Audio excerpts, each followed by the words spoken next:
بسم اللہ الرحمن الرحیم۔ عزیز طلباء السلام علیکم۔ بچوں امید کرتا ہوں کہ آپ سب خیریت سے ہوں گے۔ بچوں آج ہم نے مولانا الطاف حسین حالی کی نظم حمد کے باقی اشعار کو پڑھنا ہے اور ان کی تشریح کرنی ہے۔ تو بچوں آپ سب اپنی اپنی کتابیں کھول لیں اور رف کاپیاں بھی اپنے سامنے رکھ لیں۔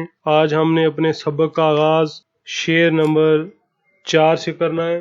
شعر نمبر 4 میں آپ کے سامنے پڑھنے لگا ہوں، ذرا غور سے سنیے گا۔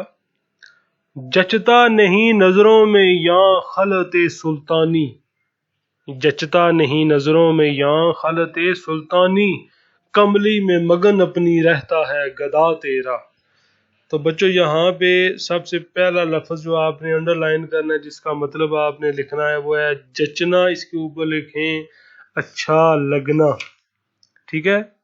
اچھا آگے ہے خلعت سلطانی شاہی لباس، کملی کے اوپر بچوں آئے گا مطلب چادر، اور مگن کے اوپر آپ لکھیں مصروف، گدا کے اوپر لکھیں فقیر، ٹھیک ہے۔ گدا، فقیر یا مانگنے والا، جو بھی آپ کو مطلب آسان لگے۔ ایک دفعہ پھر میں آپ کے سامنے شعر نمبر 4 پڑھ دیتا ہوں کہ جچتا نہیں نظروں میں یاں خلعت سلطانی، کملی میں مگن اپنی رہتا ہے گدا تیرا۔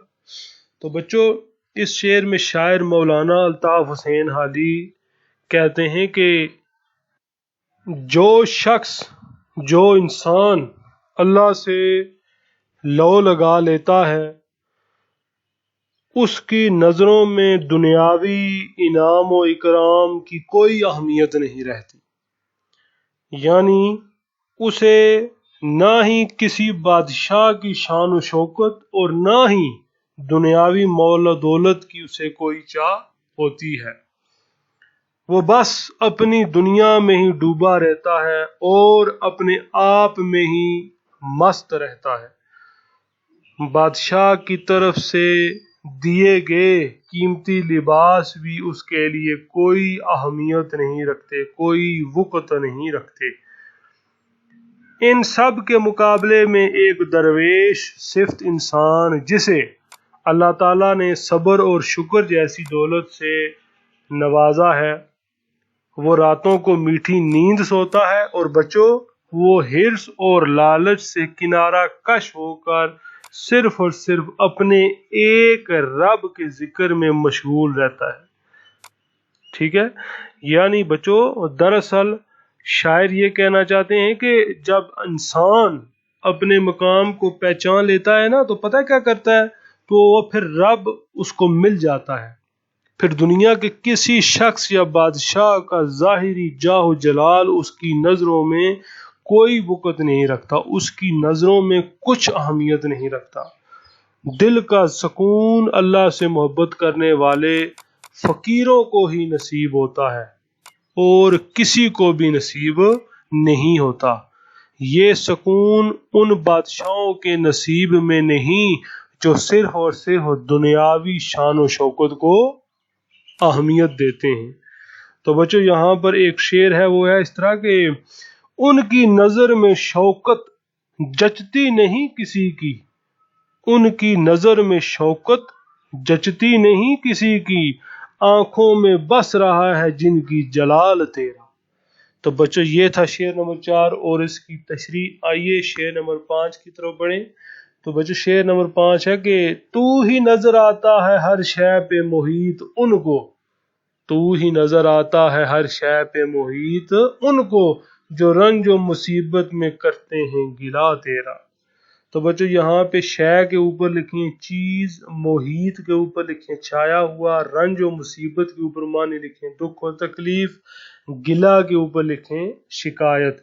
ایک دفعہ پھر میں آپ کے لیے شعر پڑھ دیتا ہوں، شعر ذرا توجہ سے سنیے گا کہ تو ہی نظر آتا ہے ہر شے پہ محیط ان کو، جو رنج و مصیبت میں کرتے ہیں گلا تیرا۔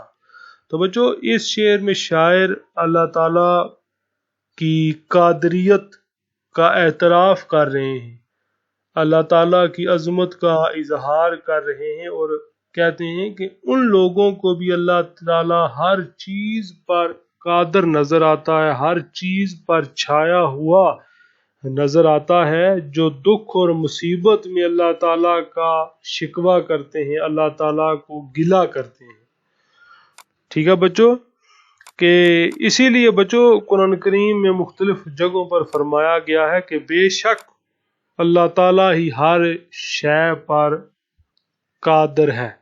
مولانا الطاف حسین علی فرماتے ہیں کہ لوگ اپنے غموں اور دکھوں کا اظہار خدا کے سامنے اس لیے کرتے ہیں کہ ان کو اس بات کا علم ہے کہ ہر چیز پہ اختیار اور قدرت رکھنے والا صرف اللہ تعالیٰ ہی ہے، اس کے سوا کوئی دوسرا نہیں۔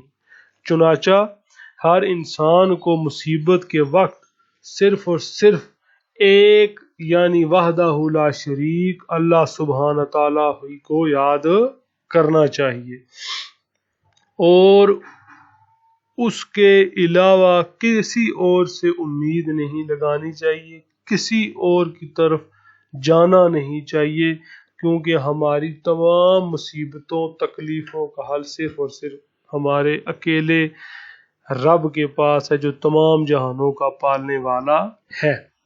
ٹھیک ہے بچوں، آئیے یہ تھا شعر نمبر 5۔ شعر نمبر 6 کی طرف بڑھتے ہیں۔ شعر نمبر 6 بھی آپ نے ویسے ہی توجہ سے سننا ہے جیسے کہ آپ نے باقی ماندہ اشعار سنے۔ شعر نمبر 6 ہے کہ آفاق میں پھیلے گی کب تک نہ مہک تیری، آفاق میں پھیلے گی کب تک نہ مہک تیری، گھر گھر لیے پھرتی ہے پیغام صبا تیرا۔ تو بچوں یہاں پہ آفاق کے اوپر لکھیں دنیا، پھیلانا کے اوپر لکھیں بکھرنا، مہک کا معنی آئے گا خوشبو، صبا اس کے اوپر لکھیں صبح کی ٹھنڈی ہوا۔ تو بچوں اس کو صبا نہیں پڑھنا، اس کو پڑھنا ہے صبا۔ تو بچوں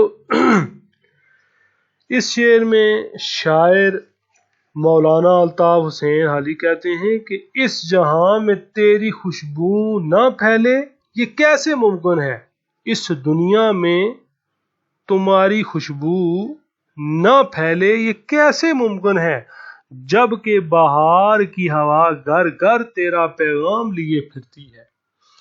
یعنی بچوں شاعر کہتے ہیں کہ آسمانوں اور اس دنیا میں ایک نہ ایک دن اللہ کے پیغام کی خوشبو ضرور پھیلے گی۔ یہ ہو ہی نہیں سکتا کہ اللہ تعالیٰ کا پیغام ہر جگہ نہ پہنچے، کیونکہ صبح کی ٹھنڈی ہوا اللہ سبحانہ و تعالیٰ کا پیغام لے کر ہر گھر میں جاتی ہے، اور کوئی بھی گھر ایسا نہیں رہتا کہ جہاں پر اللہ تعالیٰ کا پیغام نہ پہنچے۔ تو بچوں مزید اس شعر میں شاعر مولانا الطاف حسین علی فرماتے ہیں کہ ہر شے میں، ہر ایک چیز میں اللہ تعالیٰ کی جلوہ گری اپنا رنگ دکھا رہی ہے۔ مطلب اللہ تعالیٰ کی شان ایک نہایت منفرد انداز سے ہر ایک چیز میں موجود ہے۔ باد صبا یعنی بہار کی ہوا جو گھر گھر خوشبودار پیغام لیے پھرتی ہے، وہ بھی دراصل اسی ایک ذات کا پتہ دے رہی ہے، اسی ایک اللہ تعالیٰ کے بارے میں بتا رہی ہے۔ ہمیں کیا کرنا ہے؟ صرف معرفت کی نگاہ سے دیکھنا ہے، ہمیں صرف اللہ تعالیٰ سے محبت کرنے والی نظر اپنے اندر رکھنی ہے، کیونکہ بچوں یہ دنیا ایک چمن ہے، اور اس چمن کا باغباں یا مالی وہ خدا ہے جس کی معرفت کا پیغام صبح کی ہوا ہر جگہ پہنچا رہی ہے، اور اس باغ کا وجود صرف اور صرف اسی کے دم سے قائم و دائم ہے۔ اگر وہ نہ ہو تو یہ باغ، یہ کائنات، یہ چمن تباہ و برباد ہو جائے۔ یہ سب رونقیں، یہ تمام چہل پر اسی ایک باری تعالیٰ کی وجہ سے ہیں۔ تو بچوں یہاں پہ ایک اقبال کا مشہور و معروف شعر ہے کہ یہ کائنات ابھی ناتمام ہے شاید، یہ کائنات ابھی ناتمام ہے شاید، کہ آ رہی ہے دمادم صدائے کن فیکون۔ تو بچوں یہ ہمارے چند اشعار تھے جو ہم نے آج کیے۔ تو بچوں آپ سے گزارش ہے، التجا ہے کہ آپ اپنا کام کیجئے اور لاپرواہی کا مظاہرہ آپ نے بالکل بھی نہیں کرنا۔ انشاءاللہ کل آپ سے ملاقات ہوگی بچوں، تب تک کے لیے اجازت دیں۔ السلام علیکم۔